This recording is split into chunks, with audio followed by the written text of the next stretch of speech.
A society that wants to remain stable often has to maintain a large working class at the bottom. Why? This isn't really a moral question, it's a question of mechanics. Society needs a mass of people constantly producing goods and services, then turning around to consume what they helped create. A crowd that spends most of its life, time, and energy on work. To keep the machine running, they must always feel a reason to move up, especially the promise of owning assets. But the system is often designed so that you can live better than the previous generation.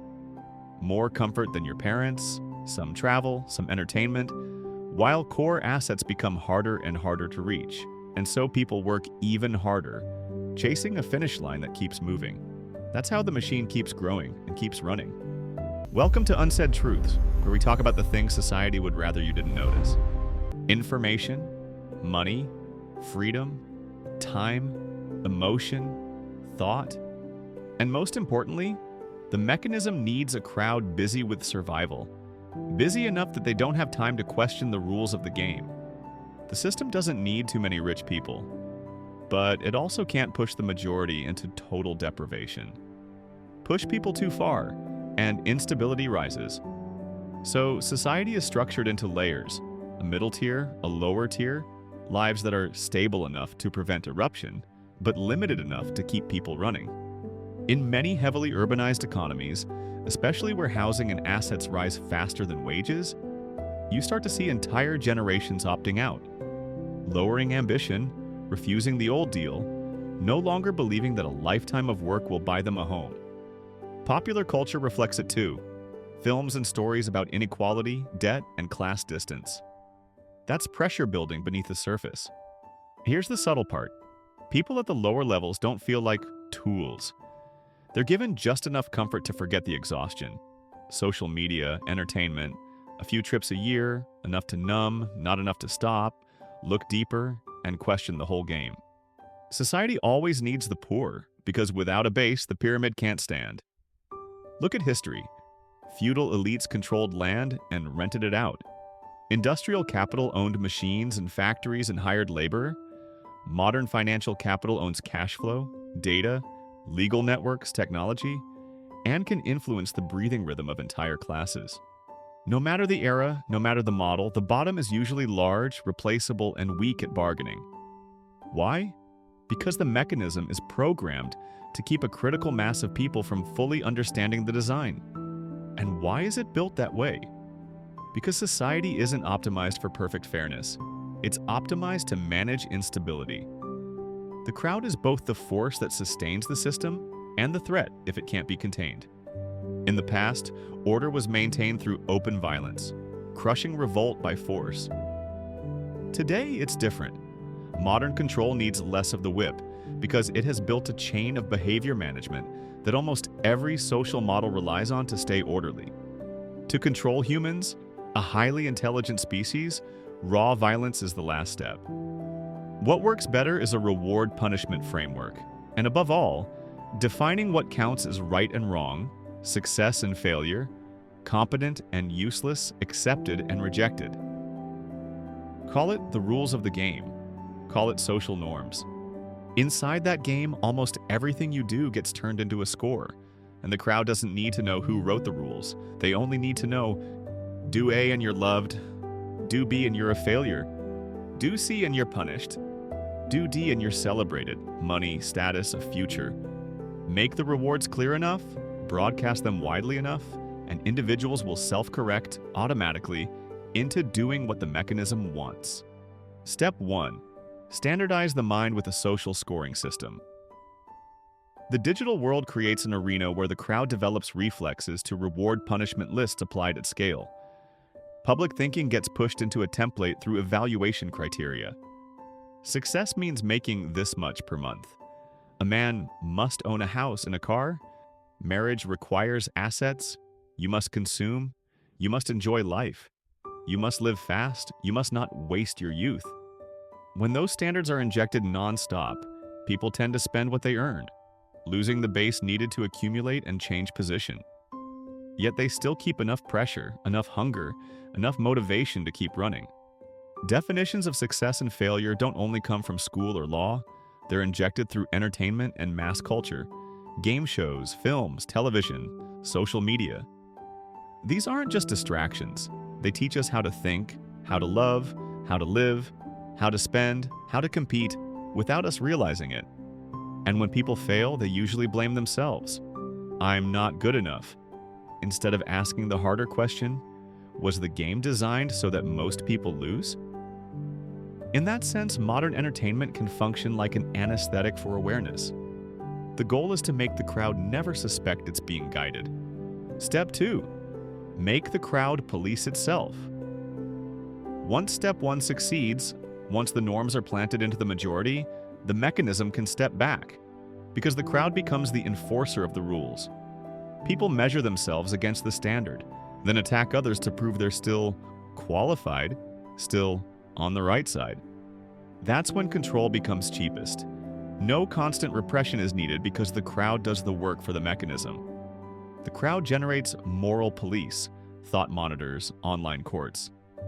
It builds an automatic scoring system through likes, reactions, shares, hearts, outrage. Followers become a measure of value. KPIs, ratings, bonuses become measures of a worker's worth. It's a digital psychology game. If you don't participate, you become invisible. And then people compete. Spending, pleasure, work, image, money. Most people believe they're free while actually living inside a conditioned reflex, shaped in advance. Mental slavery is slavery without chains, because the real chains are inside the mind. You're not as free as you think. You're only choosing the kind of chain that feels most comfortable. The most effective prisons are the ones where inmates watch each other. The rule breaker gets punished by the whole cell. No guard needs to show up. The crowd becomes the system's immune response. Resist, and you get isolated. Comply, and you get rewarded. Spotlight, promotion, a better life.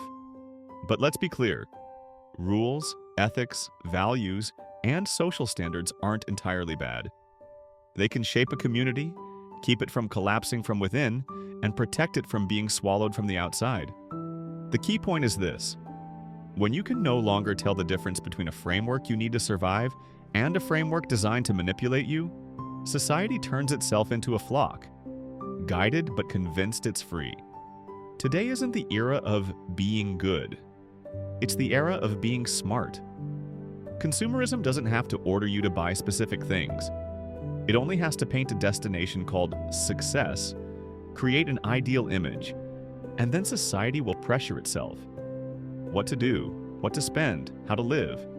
Media doesn't command anymore either. It teaches people how to live, how to compete. And what society calls freedom, happiness, and civilization can become the perfect cover for a new kind of control. No hands on you, just direction. The boundary isn't in the law. The boundary is in awareness. Know what game you're playing? Know who wrote the rules, or more accurately, what mechanism the rules are designed to serve. Know whether the reward is real or just a carefully colored illusion that keeps you running. If you can't see that boundary, the more properly you live, the easier you are to use, serving goals that aren't yours.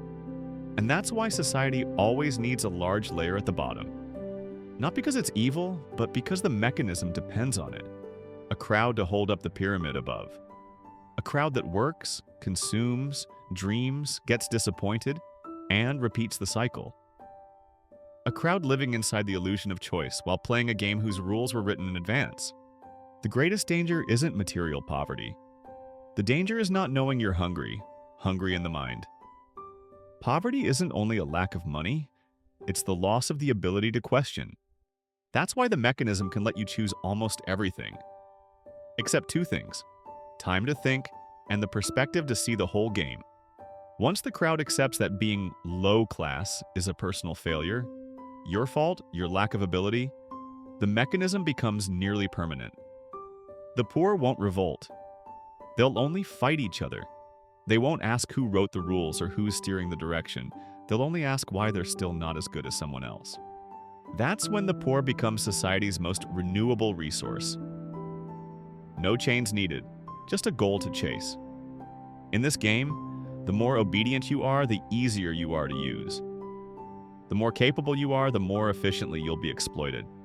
So don't only ask, how do I escape poverty?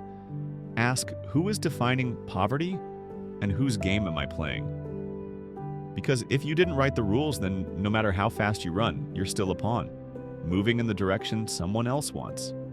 Waking up isn't rebellion. Waking up is knowing the map, understanding the mechanism, and choosing the right way to play. Maybe what I'm saying today is hard to accept, but it's one lens for how society works, and how true it feels will depend on your experience. Escaping the trap of the social ecosystem. Why do you work hard and still never get rich? Here's the conclusion: the world doesn't need too many rich people. If everyone had upper-class wealth, there would be no one left to do the foundational work. Sanitation, operations, delivery, caregiving, waste collection. To keep society stable, the mechanism must ensure that most people never reach the financial destination they're promised. You might live better than your parents, but reaching the life of the very top is extremely difficult. And owning status assets, prime location housing, expensive cars, luxury brands, high-end watches can stay out of reach. Strangely, that distance is what keeps you working. Look at the life of an average person. Graduate around 22, retire around 60, about 38 working years. That's roughly 14,000 days inside the working age window. But once you subtract weekends, holidays, illness, family, commuting, entertainment, your actual earning days are closer to about 10,000. And here's the key. If you generate 1 unit of income per day, the lifetime maximum is about 10,000 units. If you generate 2 units per day, the lifetime maximum is about 20,000 units. But that's lifetime revenue, not wealth. Because most of it gets consumed by living costs, housing, transport, health, family, risk, and the small rewards you give yourself just to keep going. If you spend more than you accumulate, you can end up with nothing, even after working almost your entire life. And inflation almost always runs faster than wage growth for most people. So even if you're frugal, a lifetime of savings may only be enough for a down payment on a small home. The feeling of running but never arriving isn't always personal failure. It's the predictable outcome of a system designed to keep most people running. So people ask, how do you escape? The answer is position. Your position inside the ecosystem that distributes value. No matter how hard you work, if your income depends on hours, whether physical or intellectual, you're still limited by time and energy. In modern society, manual workers, farmers, factory workers, drivers, delivery workers earn through time and effort. But time is finite and your body weakens with age. When you can't work, income stops, and one health shock can push you back to zero. To survive, many people stretch the workday from 8 hours to 10, even 12. But more work doesn't mean you get rich. It usually just means you eat, maybe a little better than before. That's why so many people place their hopes on their children. They push them to study hard, to land a stable job, to avoid the struggle they went through.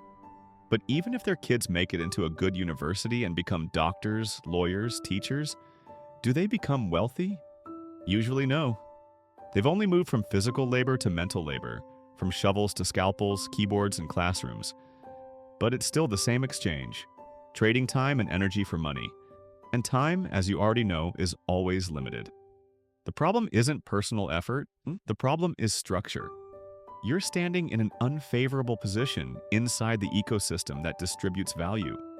Imagine society as a financial river, where value flows through different layers.